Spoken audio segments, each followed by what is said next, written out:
কথা হচ্ছে যে আজকে প্রচুর বৃষ্টি পড়তেছে আমাদের এদিকে। প্রচুর বৃষ্টি বলতে কয়েকদিন ধরেই বৃষ্টি হচ্ছে, 2-3 দিন ধরে। তো আমাদের যে গরুগুলো আছে সকালবেলা বৃষ্টি কিন্তু পড়ে নাই।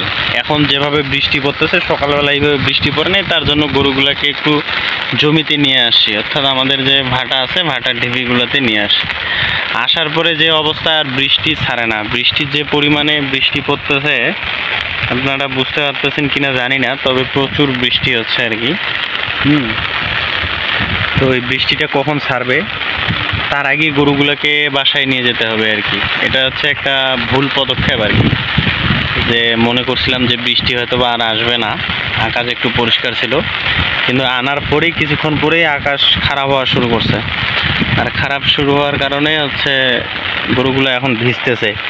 আমি যদি একটু দেখাই, এই যে উপরে আমাদের যে বাছুরগুলো দাঁড়ায় আছে, ওদেরকে ঠান্ডা লাগতেছে হয়তোবা। আর বাকিগুলো তো খায় না, শুধু দাঁড়ায় আছে, এই যেগুলো দাঁড়ায় আছে। আর এই যে সাদা সাদা যে অবস্থা, এগুলো সব বৃষ্টি আর কি, বৃষ্টি করতেছে, বন্যা লেগে যাবে আর কি। এইদিকে দেখাই একটু, এই যে সব জমি বাড়িতে পানি থই থই। কয়েকদিন আগে মানে 1 সপ্তাহ আগে এগুলোতে পানি ছিল না। এটা হচ্ছে সবচেয়ে উঁচু জায়গা আর কি, উঁচু জমি। এখানে হচ্ছে পানি লাগছে কতবারই, দেখছেন? দেখাই, এই যে পানি লাগছে, অনেকগুলো পানি লাগছে। এটা সর্বোচ্চ উঁচু জায়গা, ওগুলোর থেকে এটা উঁচু। এগুলোতেও পানি লাগছে, তাহলে কিভাবে বৃষ্টি হচ্ছে? দিন রাত বৃষ্টি।